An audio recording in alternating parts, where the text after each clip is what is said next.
Well, hello, and welcome to the Midweek Bible Study, or whenever you see it. Isn't that one of the beauties of our Safe Harbor Church? We have over 1,500 videos up now. That's astounding.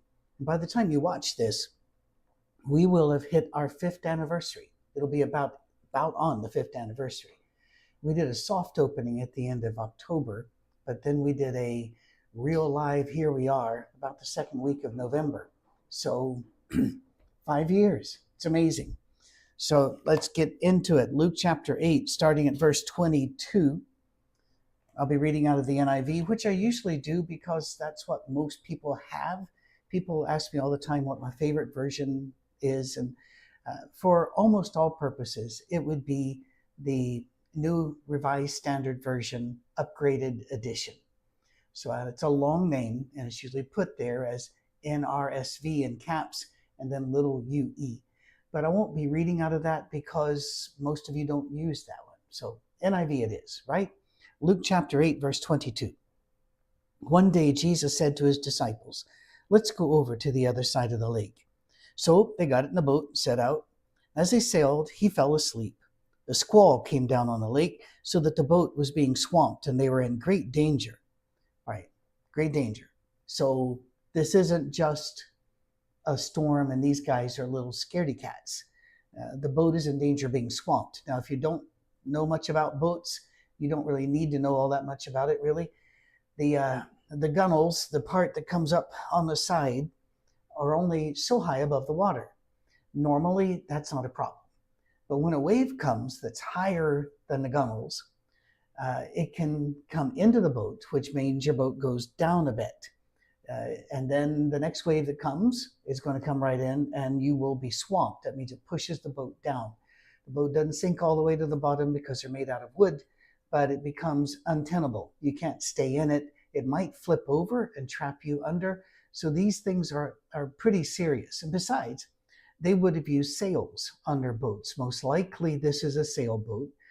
There are some that they used oars on, but almost all of them had sails, and they used the oars merely when the wind didn't work. So you catch the wrong gust in a sail, you can tip over quickly.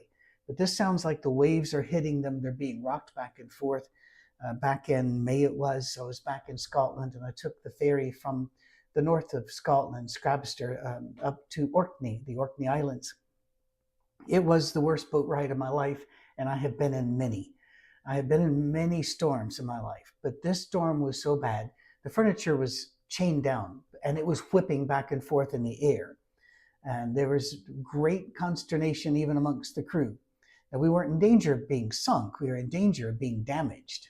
So we weren't going to die, but I felt like I wanted to, frankly. So I feel for these guys. I guess I'm trying to cheerlead for the disciples. We often paint them as being slow on the uptick, but please remember, they'd not had 2,000 years of Bible school. The disciples went and woke him, saying, "Master, Master, we're going to drown."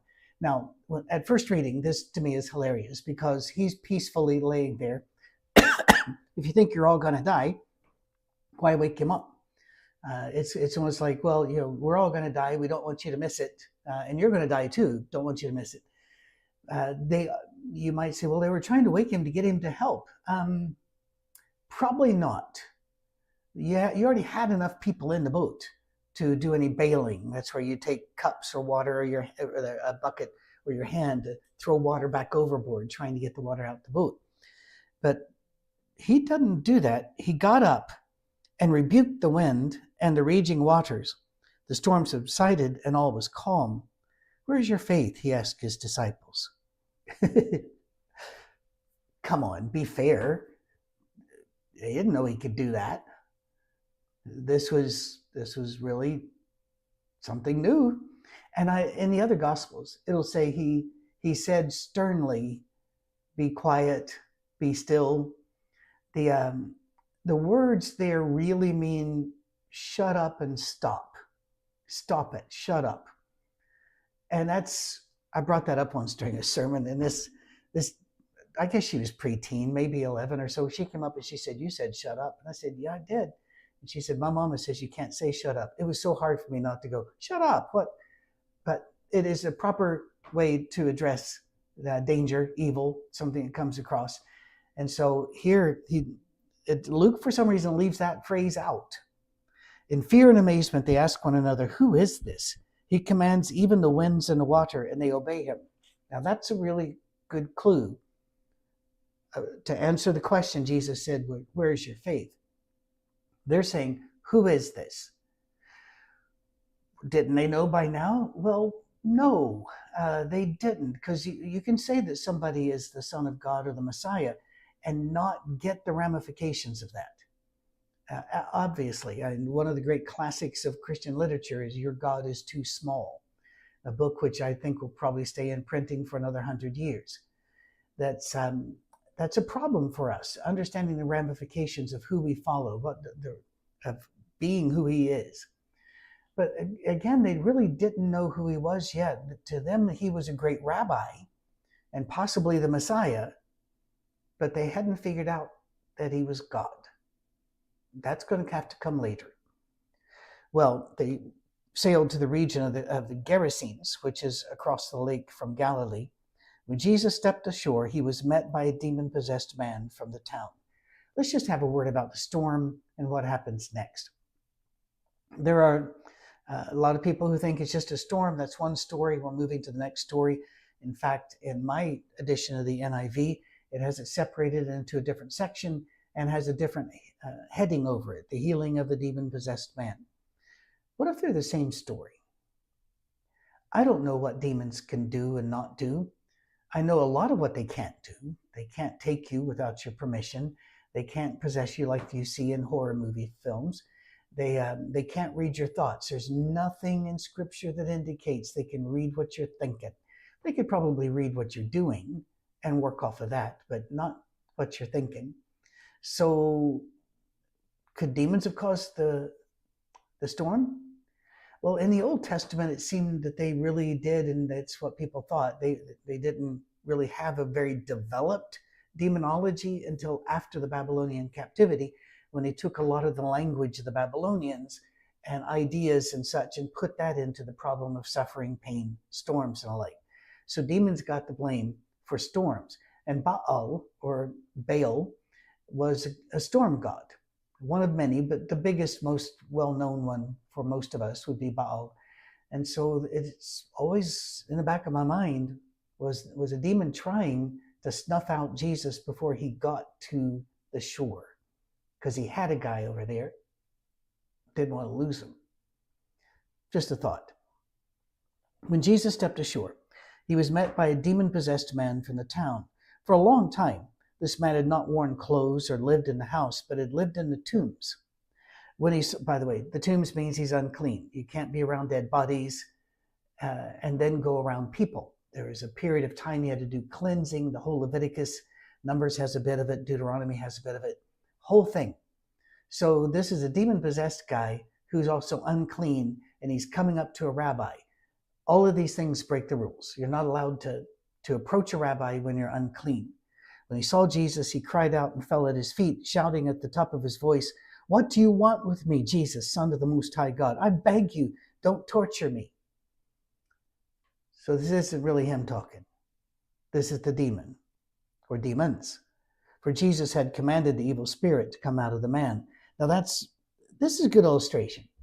When the Jews tell stories, they don't necessarily do them in time sequence, in order, like we would. They bounce around. That's why the Gospels have the same stories, Matthew, Mark, and Luke, mainly the same stories, but not in the same place, because they're making a different point. With Matthew, Jesus is the King of the Jews. So and with Luke, it's I'm doing a biography here, but even there, you would have wanted the scene where Jesus commanded the demons to come out of him before the man says this, so that you don't have to explain it. It's just another way to show you Semitic writing is different than Western writing. Well, the scene here is pretty cool. Many times it had seized him, and though he was chained hand and foot and kept under guard, he had broken his chains and had been driven by the demon into solitary places. Jesus asked him, "What is your name?" Now, in the Semitic times and in many places, even to this day, especially in tribal societies and developing nations, your name is a very powerful thing. And if somebody knows your name, they can bless you or curse you. You therefore have many societies, back then a lot, but many still hanging around, where they give the child a secret name that is known only to the family, and then, of course, to the child later, that is not shared with others lest they gain power over him. So when the angel appears to Samson's mother and says, "You're going to be a mother," and she tells her husband, and he goes, I'm not buying that. So she says, "Well, you go out and talk to the angel." He goes out. The angel appears again, and Samson's dad says, "What is your name?" Angel looks at him and says, "I don't think you can handle that." Most translations of the Bible says, "That is too much for you to bear." But really what it means is, "I think it would blow your little mind." so it doesn't give the name. Well, the demons here try a little bit of smart aleckiness toward Jesus. He goes, "What is your name?" And he says, "We are legion, for we are many here." Legion, because many demons had gone into him. And they begged him repeatedly not to order them to go into the abyss. "Wait, I don't want to go that far yet." What? What does it mean, legion? Well, a Roman legion was 6,000 men, fully equipped. You had 6,000 men. But you always had people, recruitment issues, somebody's gone, somebody's sick. So you rarely hit the 6,000 mark. And if you hit 6,100, they weren't taking 100 away. So just a lot. So is the name of a single demon legion? No. Scripture says many had gone into him. They found a nice home. Don't know what this fellow had done. Don't know how he had invited this in, but it was in. And now, kind of, well, we got lots of names. A little life hack. Don't mess with Jesus. Don't think you're getting one over on him. Don't think he hasn't thought about a response to whatever you're about to say. That's just stupid. And the demons, well, demons are pretty stupid. Now, they may have a lot more knowledge and power than we do, but the fact is that they know an awful lot about God, and yet they still go up against him knowing they're going to be lost. They're knowing they're going to lose this entire battle. That doesn't seem exceptionally bright to me. I'm not trying to talk insultingly toward them, because the Bible tells us not to do that. But I'm just saying, don't be surprised when they do something and you go, "Why would they? That makes no sense at all." So you go, "Yeah, well, there are a lot of us in here." And it also says that they begged him repeatedly not to order them to go into the abyss. Well, what is the abyss? Revelation talks about it a couple of times, but it's not entirely clear there if it's talking about a Gehenna or Sheol type place. Doesn't seem to be a Hades type place. Might be what Peter and Jude write about when they talk about that some angels were kept in chains and darkness, because they fell and they were too dangerous to be loosed upon the planet. Therefore, they're in chains in darkness. That sounds like an abyss to me. So that may be it. A little drink of a refreshing beverage here. For some reason I've got a frog in my throat, which I don't eat frogs. Well, Jesus has a reply. A large herd of pigs was feeding there on the hillside. The demons begged Jesus to let them go into them. He gave them permission. When the demons came out of the man, they went into the pigs, and the herd rushed down the steep bank into the lake and was drowned. Well, took care of the pigs. It doesn't kill the demons, but shows a little sense of humor on Jesus' side. Now, I've had people tell me that if Jesus followed the law perfectly, he wouldn't have done this, because he has deprived the swineherd of his flock. First of all, pigs were considered unclean. And while technically you could have pigs on this side of the lake, I can see why Jesus decided to depigify. It is a word, I just wordified it. To depigify the region and get rid of the pigs. When those tending the pigs saw what happened, so it wasn't a rumor, they saw it. They ran off and reported this in the town and countryside, and the people went out to see what had happened. When they came to Jesus, they found the man from whom the demons had gone out sitting at Jesus' feet, dressed and in his right mind, and they were afraid. Just like the disciples, in the boat. They were afraid because a power greater than us that we do not understand has come among us. Now with the boat, he saved our lives. So we're amazed, but we're glad, even though we're scared of him. Here, it's messed the local economy up. The bad guy is now a good guy, which is confusing, but okay, that's a net positive maybe, but still the pigs are gone. What are we going to sell or eat? They're torn. Those who had seen it told the people how the demon-possessed man had been cured. Then all the people of the region of the Gerasenes worshiped Jesus and, no, that's not what it says. Then all the people of the region of the Gerasenes asked Jesus to leave them because they were overcome with fear. So he got in the boat and left. Now, a couple amazing things there. This guy can do stuff that scares me, and there's no rational explanation for it, so we're afraid of him. And please remember, back then, there were no individual rights. People just did not think in those terms. But instead, there was community peace, and you needed to keep community peace. Your community. Now, your community, you go stomp other communities, but your community had to be at peace. And this man is a disruptor. This man is somebody who has broken the peace of the people because we were used to it. We had a crazy guy in the tombs. We had pigs on the hill. Now we don't have pigs on the hill. Crazy guy is a sane guy wearing clothes and acting good. So that disrupts now it doesn't matter if it's good or not. It disrupted the peace. It frightened them. So they beg him to leave. So he leaves.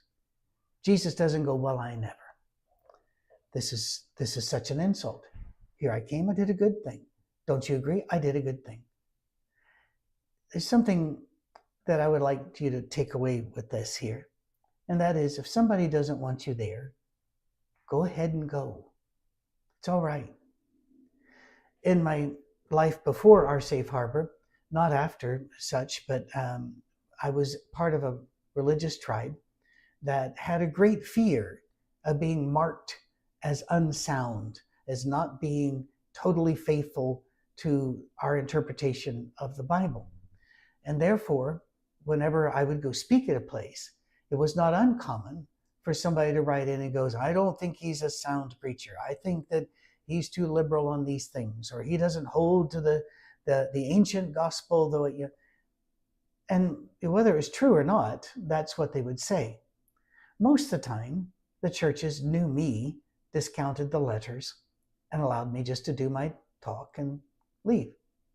But a couple times, they would call and say, we're really, really sorry. We wish we didn't have to do this, but we're going to have to ask you not to come. I never got angry. I didn't say, oh no, what am I going to do? No, if you don't want me there, I won't be there. That works fine. One time they didn't want me to be there because I had spoken at an event where another man had spoken, although we had not met. We were on different days. Another man had spoken at that event, and that man they didn't like. Therefore, since I'd spoken at the same event, although on another day I never met him, I must also be tarred with that same brush. Yeah. I remember one time a dear friend of mine called me and asked me to speak at a unity meeting among their churches in his region. There were going to be quite a few of the local churches of that tribe gathering. And it was an honor. I said, of course I'll do that. And it wasn't but a few days later, I was in the airport getting ready to hop a plane to go speak somewhere else, when I got a call, and he goes, Patrick, this is the hardest call I've ever made in my life. And I knew immediately what he's going to say. And I want to call him Bob. Bob was not his name. I said, hey, Bob, it's okay. I get it. Evidently, a couple of the churches had said, if they don't want you there, don't be there. But why would you be there? Instead, go be somewhere else. Somebody will want you. It'll be fine. And if you can't find anybody that wants you, get a dog. They love you. All right? Jesus is not insulted. He doesn't turn them into frogs. He doesn't bring the dead zombie pigs back up. So he left. That's all it says. I find that very admirable. And that's why I've tried to adopt that same attitude. Somebody asked me here 2 weeks ago, it'll be about a month and a half ago when you see this, but a couple of weeks ago, they said, now, do you speak mainly at churches now or mainly at law enforcement and hospitals and schools? And I said, it's not churches much anymore because a lot of churches are afraid of, you don't say exactly what we say in the way we say it. That's fine. I've not missed anything out of my life. All those people are still my friends. Let it go. Walk on. It'll be fine. The man from whom the demons had gone out. This is another great thing about Jesus. Listen to this. The man from whom the demons had gone out begged to go with him, but Jesus sent him away, saying, return home and tell how much God has done for you. So the man went away and told all over the town how much Jesus had done for him. Now, why wouldn't you let the guy be a disciple? He wants to be a disciple. What a testimony. This will be a cracker of a testimony, wouldn't it? To say, right, you got a guy that's been in prison 10 years now. He's free and talking to people about how Jesus saved him. That's cool. That's cool. We got a demon-possessed guy that broke chains, cut himself, terrorized whole villages, lived in the tombs. Now he's in his right mind. That's a guest speaker you want to warm up the crowd before Jesus. But Jesus was not interested in drawing numbers, crowds, at all. Jesus was interested in this man's family because he had been unavailable to them for who knows how many years. They had suffered much, probably ridicule. And again, the Semitic way of doing things, if your dad does something, your husband does something, you also share in the blame. It's a family, it's a mark on the family. Very much like among Muslim families that are strict Muslims, and you've heard of honor killings probably. And that's where a daughter, it's almost always a daughter, has decided that she wants to live free of the restraints of Islam. And therefore she listens to secular music, or she goes out with a boy who's not a Muslim. And therefore, to save the honor of the family, the dad or the brothers kill her. It happens very frequently, even in the West, even in England, Canada, and America. It happens. Look up honor killings, and you won't find a whole bunch of them, but you'll find more than you think you're going to. The reason you don't find a whole bunch of them is papers do not like reporting it, because papers have a narrative, and that's not part of it. So they tend not to put it out there. But it is a real serious problem. And all over Asia, the Middle East, and Africa, it is epidemic. These people have suffered. And Jesus says, your family needs you more than I do. Go be with your family. I had one of our members at a church I served in West Virginia, and I won't give any identifying marks. The man was very high up in his field, and it was a competitive business field, and he was very busy during the week and traveled quite a bit during the week, including evenings. And he came to me one time and he said, Patrick, I just want to ask you if this is okay, because this is what I've decided. And I said, okay. And he said, I'm just away from my family so much. I get in sometime on Friday night or maybe even Saturday morning, and I don't have much time with them. So I'm not going to come to Sunday evening services, because that church had a Sunday morning and Sunday evening. He says, I'm going to spend my time with my family. And I looked at him and I said, don't you dare come to the church. Spend time with your family. That's your priority. Do that. God said to take care of your family. Go, be blessed. This is a great thing. When we make arbitrary attendance a rule that you have to follow or God will not give you his favor, we've gone well past anything Jesus ever said. And I don't think that's safe territory for any of us. We have another big story here. I'm going to try to get it done in the next 6 minutes or so. Now, when Jesus returned, the crowd welcomed him, for they were all expecting him. Then a man named Jairus, a ruler of the synagogue, came and fell at Jesus' feet, pleading with him to come to his house because his only daughter, a girl of about 12, was dying. I cannot imagine the pain. I just can't. We have a daughter and we have a son. Both of them have been healthy. Any injuries sustained, relatively minor. No major illnesses. We have been so blessed. When I see families that have little children with cancer or the like, it just nearly destroys me. And I try not to let it because it's not about me. It's about them and how we can serve them. But this just gets me. As Jesus was on the way, the crowds almost crushed him. And a woman was there who had been subject to bleeding for 12 years, but no one could heal her. And that's where we stop. Interesting. Luke leaves out something that other Gospels put in.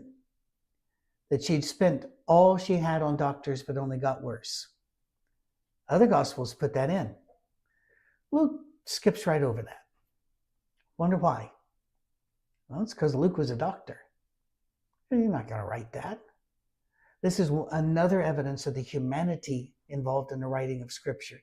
And I rejoice in it. I rejoice in the humanity in Scripture, that it is not a legal document dictated by God to stenographers, but a living document written by living people who had opinions and had ideas. So he didn't put it in. I find that pretty cool. Anyway, no one could heal her, so she came up behind him and touched the edge of his cloak, and immediately her bleeding stopped. Who touched me? Jesus asked. When they all denied it, Peter said, Master, the people are crowding and pressing against you. What's going on? Jesus stopped going, all right, who touched me? Well, I don't know exactly what the crowd was thinking, but they'd been pressing on him. And you can almost feel them rearing back going, no, that wasn't us. And Peter going, hey, it's called a crowd. Crowds happen. They jostle you. If you've ever been to a developing country in particular, you know that there is no concept of personal space. Now that's a broad brush. Tanzania, for example, they're very formal in how they approach you. And they do not get right into your face. But there are many countries I've been to where you are bumped and jostled, you are kind of knocked aside as you're doing something, and nobody considers it impolite. So you just got to get past it in your head and deal with it. Well, Jesus has been jostled, and he goes, who touched me? Peter goes, it was a crowd. Jesus goes, no, someone touched me. I know that power has gone out from me. Why would you do this, Jesus? This is a woman who has an embarrassing illness. It's a uterine bleeding. This is also a woman who, therefore, is unclean. She is not allowed to come into the city. If she comes into the city and is spotted and recognized, they will pick up rocks and throw at her to drive her out. And her family will suffer as well. Again, that familial guilt, the taint of another's sin. So why are you pointing her out? For that very reason. There's no way she can get in and out without being recognized, harmed at the least. What is Jesus doing? Then the woman, seeing that she could not go unnoticed, came trembling and fell at his feet. In the presence of all the people, she told why she had touched him and how she had been instantly healed. And then Jesus reveals why he did this with one word. And most people don't even notice it. They read right past it. Jesus said, daughter, your faith has healed you. Go in peace. This is the only person Jesus calls daughter anytime in the Gospels. Only one recorded. I have a daughter. I'm a fairly nice, placid, peaceful individual. But if you went after my daughter, my personality would change. I'm not a pacifist. You would find that out some way or another. I may not be a good fighter. I might just be getting in the way for 5 seconds, but you would find out because that's my daughter. That little girl will always be my little girl, even though she is a super well-accomplished grown woman with children of her own and has far exceeded me in almost every way. She's still my little girl. You don't go after her. You don't go after my son either. But you don't go after my daughter. Jesus calls her daughter. And then he adds at the end, go in peace. In the Semitic language, that means not just have a good trip. It means you're under my protection. Peace. Remember, the community needs peace. The community wants peace. And he's saying, that's my peace. She has my peace upon her. Remember, Jesus said to his apostles, my peace I give to you, not peace like the world gives. I give you my peace. Here he gave her his peace, saying, you go in peace. Nobody wants to mess with Jesus. They've been hearing the stories, storms, demons, all the other stuff. Well, we have a few more minutes to go. Sorry that it's a bit long. I'll try to shorten one down the road so that in the life aggregate, I've not taken too much of your time.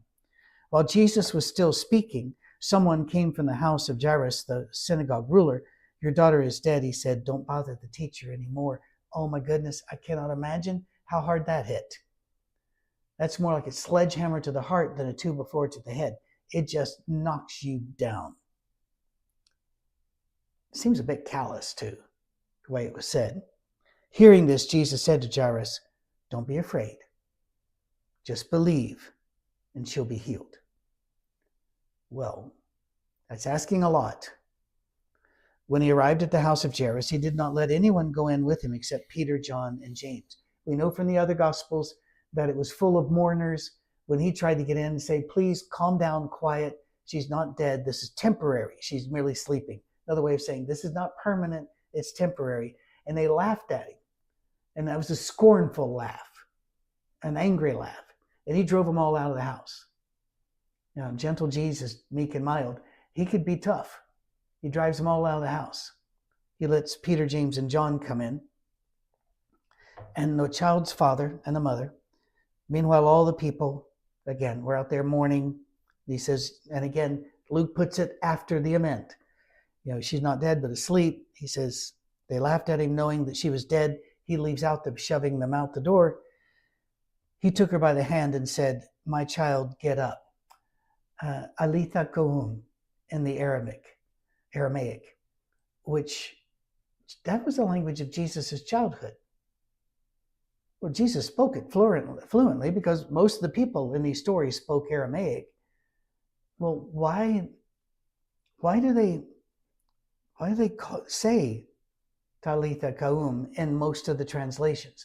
Luke doesn't. He says, my child, get up, because he was writing to a Greek and he had a different audience. I think it's to show us that this affected Jesus very deeply. He went back to the language of his childhood and called her my child. What was Jesus on his way to do? To help a man whose daughter was sick and dying. What happened on the way? A woman was sick. Jesus stops, heals her, calls her daughter. Then he arrives at the house. The little girl is dead. He says, my child, get up.